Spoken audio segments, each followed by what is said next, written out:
Welcome, listeners. You're listening to Deeds in the Desert, the place where real estate investors tune in for the latest news and available investments at Ignite Funding. If you're on the hunt for a low-effort, passive income stream, then turn up that volume and pull out the hammock as we get ready to feed you your weekly dose of real estate investing insights. Welcome, podcast listeners, to another episode of Deeds in the Desert. We are so excited to be back in the studio. Joining me is Carrie Cook, president of Ignite Funding, and Pat Vassar, director of Underwriting. And today we have the fourth and final part of the Default Strategies series, which is the foreclosure to owning process. Today they're going to be talking about what happens at Ignite Funding when we take back a property through a trustee sale. So, Carrie and Pat, welcome back. Thank you so much, Maddie. We're glad to be back. I've got Pat Vassar sitting across from me today. Pat, welcome back. Thank you, ma'am. Here we are. What are we on? Segment 4? Something like that. Segment 4? I lost count. I wasn't part of them all, so I'm not quite sure what number you're at. We had Misty fill in with me last week. I know you were busy, had some borrowers in town. Not a problem. That's why we all kind of worked together and conquered segment 3, but now you're back. Segment 4. Let's do this. Woo! All right. So where we kind of left off was, notice of default was recorded. We have come up to the point of taking the property back through foreclosure at the trustee sale. Kind of give me an idea of what is going on between you and our trustee that we have hired prior to the foreclosure. Give me a couple of the steps that are along the way. Gotcha. So the trustee first is established when you originate a loan through the deed of trust process. In the deed of trust, there's 3 major components. There's the trustor, which is the borrower, the trustee, which is a third party, and the beneficiary, which is Ignite Funding FBO-C Exhibit A, which lists all the investors. In this case, the third party is the trustee. We typically will do a substitution of trustee, put in a more seasoned and sophisticated trustee prior to the notice of default and prior to going through the whole foreclosure process, because it is a fairly intricate ordeal that we need to make sure we are completely above board. There are very specific rules and regulations you must follow, and if you don't, it'll negate the whole process. So we put somebody in place that knows what they're doing, and that trustee will kind of hold our hand, for lack of a better term, throughout the process. What we will be doing is make sure we get a TSG, which is a trustee sale guarantee. Within that TSG, it is a guarantee from an attorney or a trustee, typically attorney, that is promising us the ownership and title to the property if we follow certain rules. And obviously we'll follow those rules throughout the process, all the way up to the foreclosure sale, and even a day or 2 after the foreclosure sale to make sure things get buttoned up correctly. Makes perfect sense, right? Getting that third party involved. When we do foreclose on properties, it's happening in different counties, different states. All of them are different. Absolutely. All of them have to cross their T's and dot their I's differently. And that is why we engage somebody that really it's all they do. Mm-hmm. I know in all the situations that you and I have been in here at Ignite Funding, it has been very specific. That is their role. That is their purpose. That is pretty much it. Yes. So that's why we engage those individuals.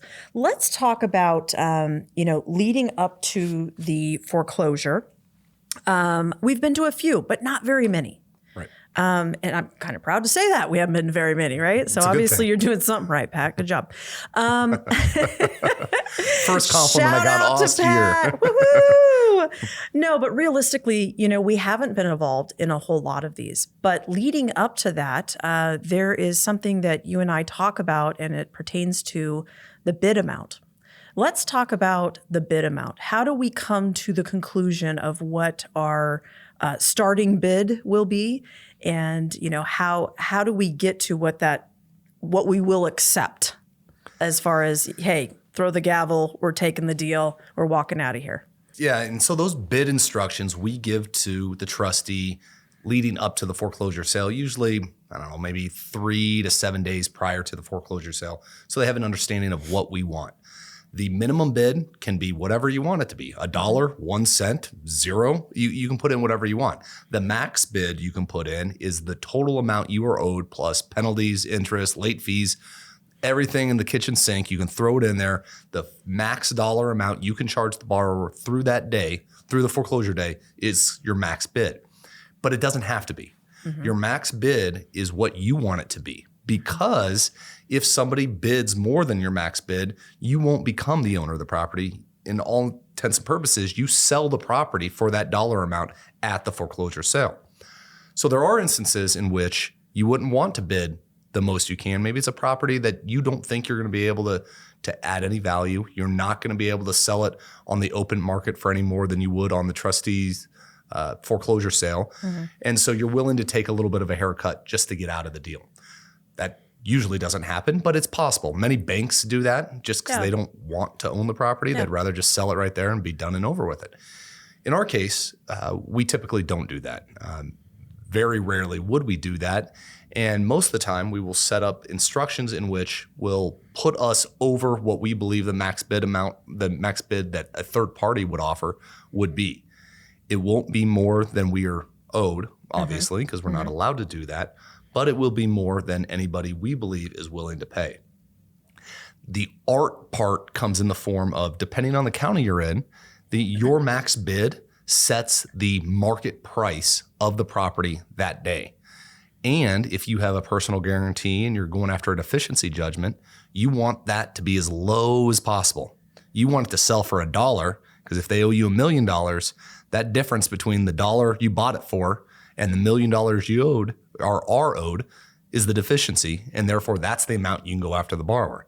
In other counties, the amount that you bid at the trustee sale is irrelevant. And so we need to be cognizant of those rules and make sure that we know what the county and sometimes state requires and kind of bid within those instructions. So let's break all that apart. That was a lot. Let's talk about the minimum bid amount. We have a $4 million property. The minimum bid amount starting at, this kind of funny, but not really. If you know that your max bid is $4 million, you don't want to start it at $200,000, right? Because then you're going to have a bunch of people in the room thinking that you're going to sell it for a distressed price because they don't know the max. Is that true? That is 100% true. So I just want to make sure everybody that's sitting out there in the audience waiting, here's this property. They've all gone and looked at it beforehand. They're like, yeah, I'd love to have that property. They see the minimum bid at $250,000. Well, you might have thousands of people show up, right? Thinking I'm going to be able to steal this thing. These people don't know what they're doing. So what do we set as far as a minimum bid amount and those minimum bid amounts and increments going up? Just give me an idea. Do we just cut to the chase? Do we try to see who's in the audience, who's bidding, who's interested in the property? Give me some of that art and science behind this a little bit. Yeah, what we want to do is establish a bid in which at least one person bids on the property, because then it shows, if we were to go after a deficiency, that it was an actual bid and it wasn't some pie in the sky number, an unrealistic number, one in which maybe didn't even have any buyers at the auction and therefore it shouldn't be justified. We want somebody to bid on the property. So we'll open that threshold low enough to entice at least one person out there to bid on it, because if we go after the deficiency, we can show the judge, yes, there were bidders. We weren't the only one. There were other people wanting to buy it. We just happened to buy it for the most. No one else thought it was worth as much as we did. And our max bid is what we were willing to pay for it. Because of that, we started out fairly low, and then we put bid increments in place that will bid it up until our max bid. In an auction format, which this is, that max bid is kind of the reserve price. When you're at an auction, you don't know what the reserve price is, but you will be notified when the reserve is met. Here is the exact same way. Bidders will bid up. They keep bidding up until the trustee says the max bid has been met, and the next person to put in an offer wins the property. Yep. Winner, chicken dinner. That's right. So I'm going to take you back a little while. Oh, this is 2019. Okay. We were in Utah, and we were at a trustee sale. I believe it was on the steps of the courthouse. Correct. If I remember correctly. And I remember, this cloak and dagger, we're sitting across the street. We're in the car. This is sounding really weird, but whatever. We're sitting in the car and we're kind of watching, right? Because here we are on the outskirts of the courthouse. This isn't something I don't know what people are perceiving in their head, but all trustee sales are handled a little differently. Most of the ones we've been to are all outdoors, ironically. Yeah. I don't know why. Why are they all outdoors? They're not always outdoors. It's just kind of wherever it's done. Here in Las Vegas, it's almost always outside, even when it's 120 degrees out, which is weird. Utah, it's right in front of that the courthouse on the steps. Yeah. So it's inside, but not Kinda, really inside. Yeah. Kinda. It's covered. Yeah, it's covered. There you go. It's covered from the elements. Exactly. Okay. Yeah. But let's go back to the story. Sorry. Well, off topic there. I just thought about, gosh, this is all happening outside. So, anyways, we're sitting in the car. Right. And we're watching the individuals that are walking in. I'm maybe sizing them up a little bit, seeing if there's anybody there that we know. If not, getting an idea of volume, of interest, what's going on with this particular property. You could also sit outside the property if you want, like a day before, and watch people go by, which is kind of interesting to watch as well. Right. Just to kind of get an idea of people are out there wanting to buy. Obviously, at a trustee sale, they're looking for a deal in most cases, unless, it happens to flank another property that they have. And they're like, I've got to have this. This is great for expansion. But we sit there and we watch. And then eventually we get out of the car. I get out of the car with Pat Vassar business cards. You get out of the car with Pat Vassar business cards. And, we start mingling. We start getting to know who's there. Initially, it's probably not, hey, we're the people who are taking back the property. It's more just getting to know who's there. And at some point in the process, we start gravitating towards the gentleman who's running the trustee sale for us that we have employed. And he is kind of nodding his head at us as we're kind of working through the process, right? Everybody in the crowd's starting to figure out, hold on a second. Those are the two knuckleheads that just walked around introducing themselves to me. And they start to identify who they should talk to after the trustee sale's over. But during that period of time, like you just talked about, those bid amounts and getting them bidding and getting them excited lets us know who's interested as a potential buyer. Absolutely. And so it's a big deal to make sure that you're there at those sales. This isn't something where we just kind of, hire somebody, they show up, they get the property back for us, and we go to find another day. No, I mean, part of our exit strategy is finding somebody to buy this property. So, it's an interesting situation for us to be in, but Ignite Funding does attend those trustee sales just for all of our investors out there because it could be a potential exit strategy. Absolutely. And even if it doesn't become an exit strategy, it's people in the know, people that are interested. And if they were unable to purchase that day for a multitude of different reasons, now they have our direct line and they can make a deal with us outside of the trustee sale. Now we own it and we can sell it to whomever we want. Now we have a captive audience. We have people that we knew and know were willing and wanting to buy the site, but for whatever reason, maybe they didn't do it. Maybe they weren't willing to go up as high as we were on our max bid because they didn't have enough time to look into the issues associated with it. They didn't have enough time for the due diligence. They didn't have the money available that day because you have to have a check available, ready to go. There's other reasons that they may not have been ready to close that day and could be in a week, in a month, in a few months. And so to your point, we'll talk to everybody that's there and we will engage them and let them know we are sellers. We don't want to own this property. We will be sellers right after we buy this. Yep, absolutely. So trustees says, hey, property comes back to Ignite Funding. How soon after that trustee sale do we take possession of that property? It's not legal until it's recorded. Usually, depending on the county, it's 24 hours after the auction.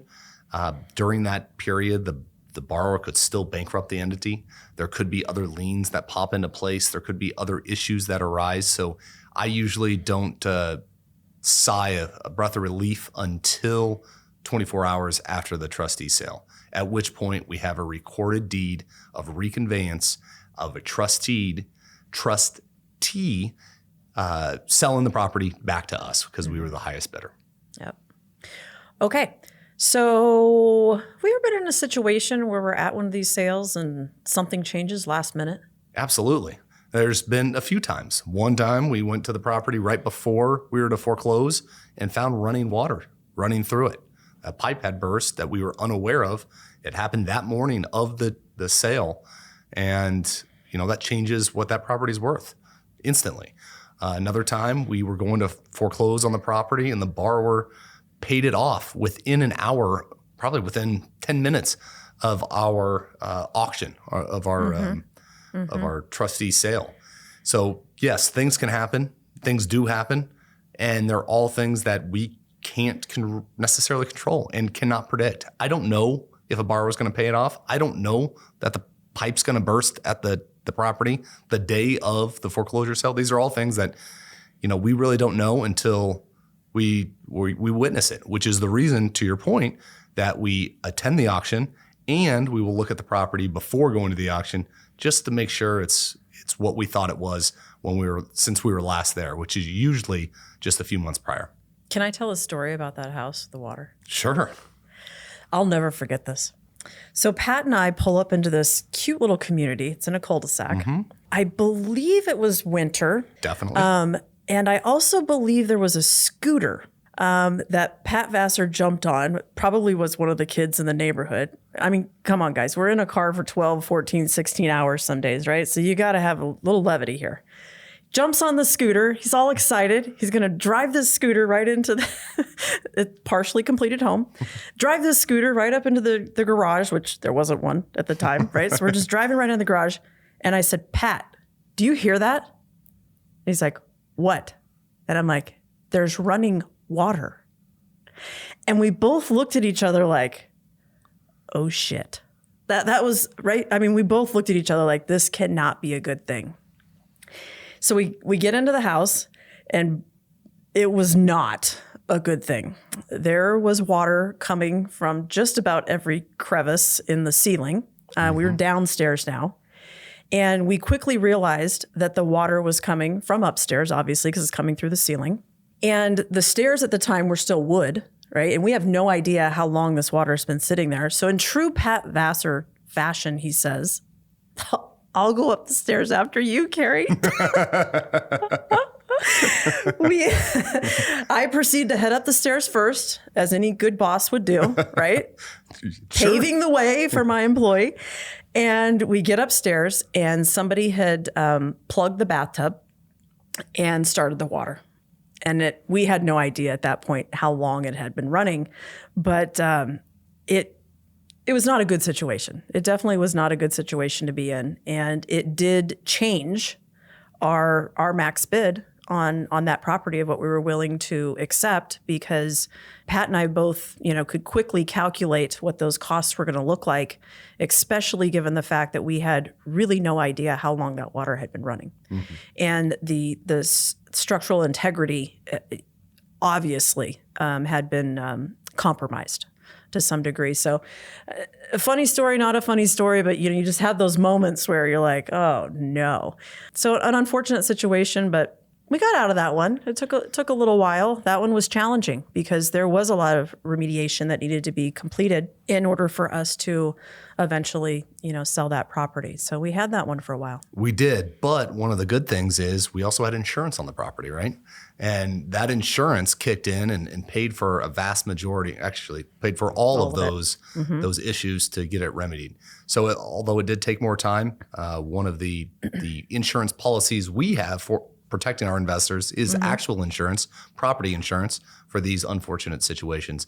And although it took a little time to fight the insurance company for it, we ended up doing that and getting it done. It all worked out. It did work out. Okay. So now we have the property back. Congratulations, Pat. You have just gone from portfolio management to asset manager.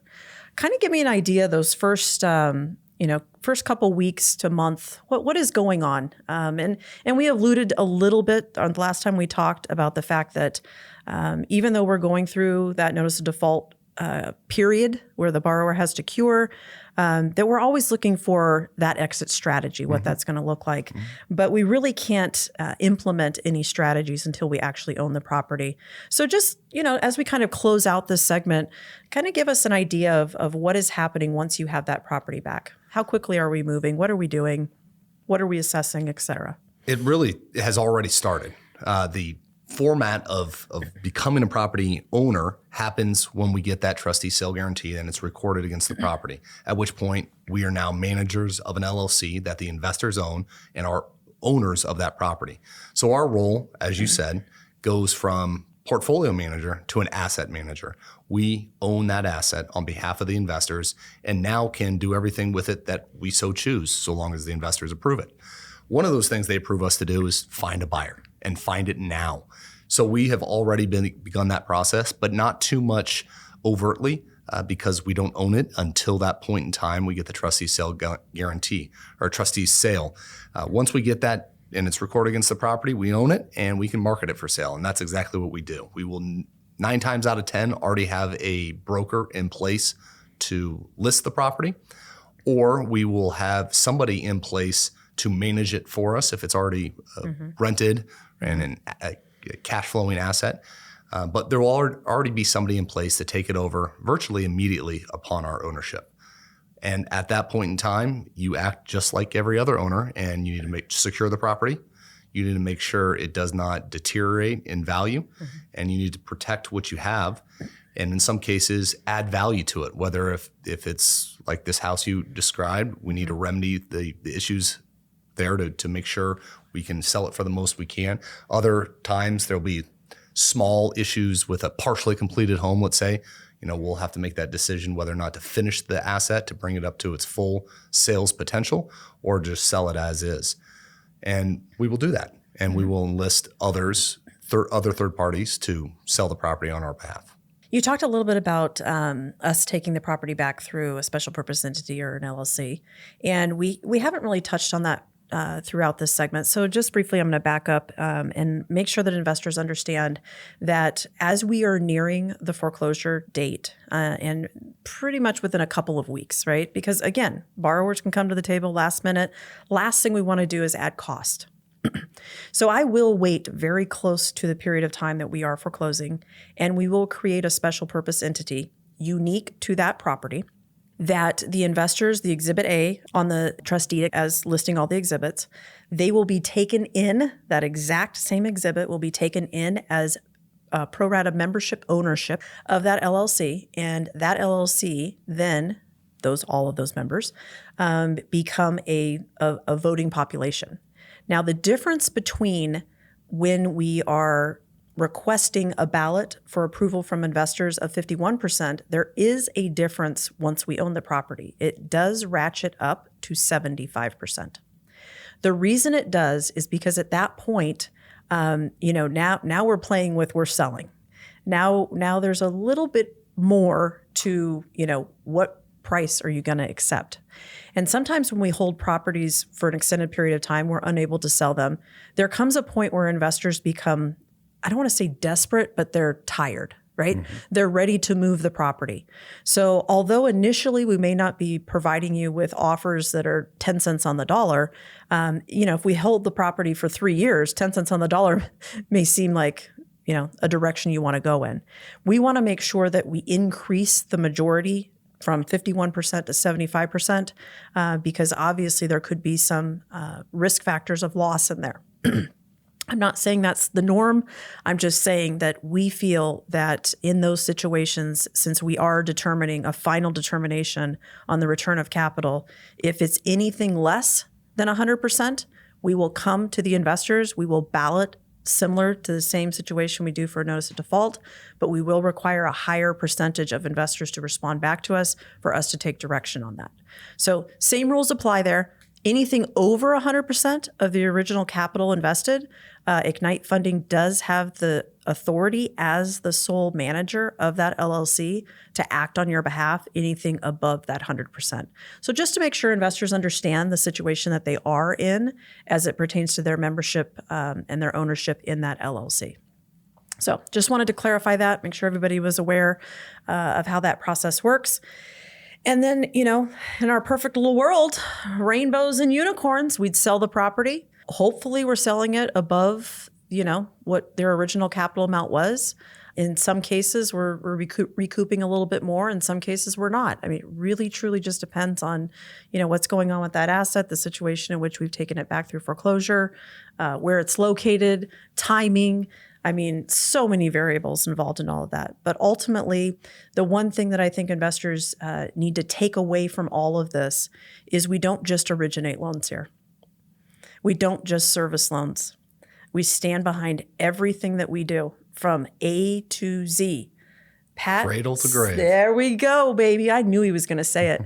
That is a phrase that Pat Vassar uses around this office quite frequently, and it is 100% true. So we will be there with you throughout this entire process. All we ask is have a little patience. We are always working on all of our assets, whether they're performing or not performing. It doesn't matter to us, but as we pointed out, the last couple of times when they're not performing, there's a spotlight on them, and we are working even harder to get your capital back to you as soon as we can so that you can get those funds back reinvested with us and earning interest and live to fight another day. That's right. Pat, thank you for joining me today for our last and final episode on defaults.